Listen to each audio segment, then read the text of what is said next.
السلام علیکم ناظرین، اس ویڈیو میں آپ کے ساتھ دو واقعات شیئر کروں گا، تو شروع کرتے ہیں۔ بسم اللہ الرحمن الرحیم۔ ابن کثیر میں ہے، ایک شخص بڑا نیک اور سخی تھا۔ اس کا ایک باغ تھا، وہ اللہ کے حق کو ہمیشہ ادا کیا کرتا تھا کہ باغ کی پیداوار میں سے اپنے بال بچوں کو اور باغ کا خرچہ نکال کے باقی پیداوار کو اللہ تعالیٰ کے راستے میں خرچ کر ڈالتا تھا۔ اس لیے اللہ تعالیٰ نے اس کے مال میں بڑی برکت دے رکھی تھی۔ اس کے انتقال کے بعد جب اس کے باغ کے وارث کی اولاد ہوئی تو باپ کے خرچ کا حساب کیا تو ٹھہر گیا۔ ان لوگوں نے آپس میں مشورہ کر کے یہ طے کیا کہ حقیقت میں ہمارا باپ بڑا ہی بیوقوف اور نادان تھا جو اتنی بڑی رقم مفت خوروں، غریبوں اور مسکینوں میں بلا وجہ دے دیا کرتا تھا، لہٰذا ہم ان غریبوں کو حق روک دیں گے اور ان کو کچھ نہ دیں گے تو ہمارے پاس بہت مال جمع ہو جائے گا اور ہم سب مالدار ہو جائیں گے۔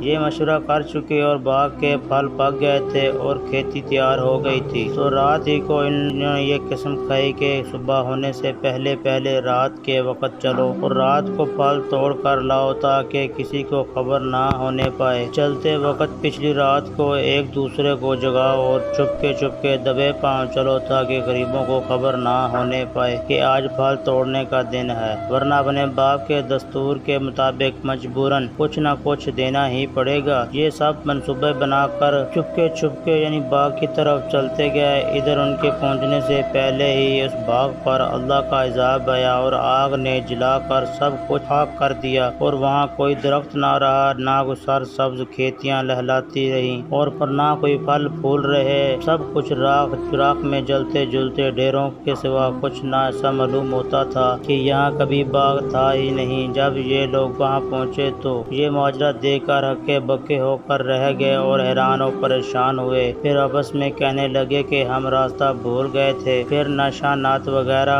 اور دیکھ کر سمجھ گئے اور کہنے لگے ہماری بدنیتی اور بخیلی کے سبب یہ سب برباد اور برے نتائج کے نکلے ہیں۔ اپنی غلطی کا اعتراف کرتے ہوئے اور ایک دوسرے کو مرحمت کرتے رہے اور اس کے بعد انہوں نے توبہ کی۔ علوی خاندان کا ایک شخص بلخ میں رہتا تھا جو عجم کے شہروں میں سے ایک شہر ہے۔ اس کی بیوی اور لڑکیاں تھی اور اللہ تعالیٰ نے انہیں ہر قسم کی نعمت عطا کی تھی، اور وہ فوت ہو گیا تو اہل عیال کو اس کے مرنے کے بعد فقیری اور تنگ دستی نے آ گھیرا۔ چنانچہ وہ بیوہ علویہ عورت اپنی لڑکیوں کو ساتھ لے کر کسی دوسرے شہر چلی گئی تاکہ دشمن کے طعن و تشنیع سے بچے۔ اتفاقاً ان کا نکلنا بھی سخت سردی کے موسم میں ہوا۔ جب شہر میں داخل ہوئی تو اپنی لڑکیوں کو ایک غیر آباد مسجد میں بٹھایا اور خود ان کے لیے کھانے کا بندوبست کرنے چلی گئی۔ اس کا گزر جو جماعتوں پر ہوا، ایک جماعت تو ایک مسلمان کے پاس جمع تھی اور وہ شیخ قبلات تھا یعنی میر تھا، اور دوسری جماعت ایک مجوسی کے پاس تھی جو کہ اس کا نائب تھا۔ پہلے تو مسلمان کے پاس گئی، اس کو اپنا حال سنایا، کہا کہ میں ایک علوی شریف خاندان کی عورت ہوں، میرے ساتھ یتیم لڑکیاں ہیں جن کو میں نے ایک غیر آباد مسجد میں بیٹھایا ہے اور آپ سے آج کی رات کا کھانا مانگتی ہوں۔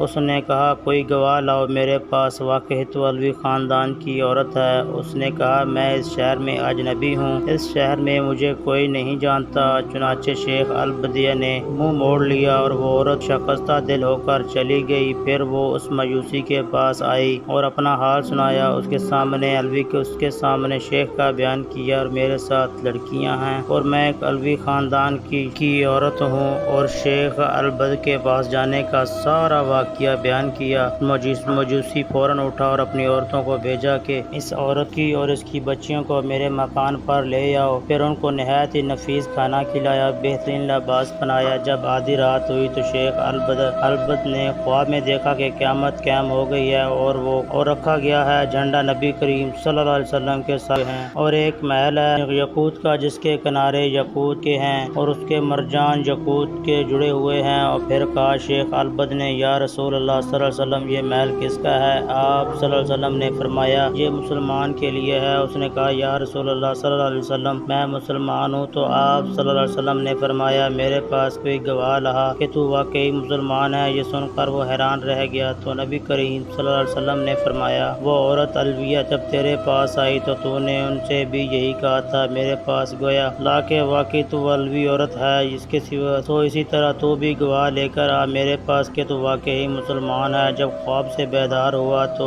نہایت ہی غمزدہ اور پریشان تھا۔ بیدار ہوتے ہی دریافت کیا کہ وہ عورت کہاں ہے۔ جب معلوم ہوا کہ وہ مجوسی کے پاس ہے، اس نے آدمی بھیجا اور مجوسی کو میرے پاس لاؤ۔ چنانچہ وہ لایا گیا تو اس کو کہا کہ یہ عورت تلویہ تجھ سے مانگتا ہوں کہ بچیاں بھی۔ اس نے کہا یہ کام بہت ہی مشکل ہے اور مجھ کو بلا شبہ بڑے برکات حاصل ہوئی ہیں۔ اس نے کہا مجھ سے 1000 دینار لے لے اور ان کو مجھے دے دے۔ اس نے جواب دیا یہ بہت مشکل ہے، میں انہیں واپس نہیں کروں گا۔ مجوسی نے کہا وہ چیز آپ چاہتے ہیں میں اس کا زیادہ مستحق ہوں، اور وہ محل جو آپ نے خواب میں دیکھا ہے وہ میرے لیے بنایا گیا ہے۔ کیا تم میرے سامنے اپنا اسلام ظاہر کرتے ہو؟ اللہ کی قسم جب تک میں اور میرے اہل و عیال کے تمام سلویہ کے ہاتھ پر مسلمان نہیں ہوئے، رات کو سوئے نہیں تھے۔ میں نے خواب میں اسی طرح دیکھا ہے جس طرح تو نے دیکھا ہے، اور مجھے رسول اللہ صلی اللہ علیہ وسلم نے فرمایا کہ وہ عورت تلویہ اور اس کی لڑکیاں تیرے پاس ہیں۔ میں نے عرض کیا جی ہاں یا رسول اللہ صلی اللہ علیہ وسلم، تو آپ صلی اللہ علیہ وسلم نے فرمایا یہ محل تیرا ہے، تیرا اور تیرے گھر والوں کا ہے، اور تو اور تیرے گھر والے تمام جنتی ہیں۔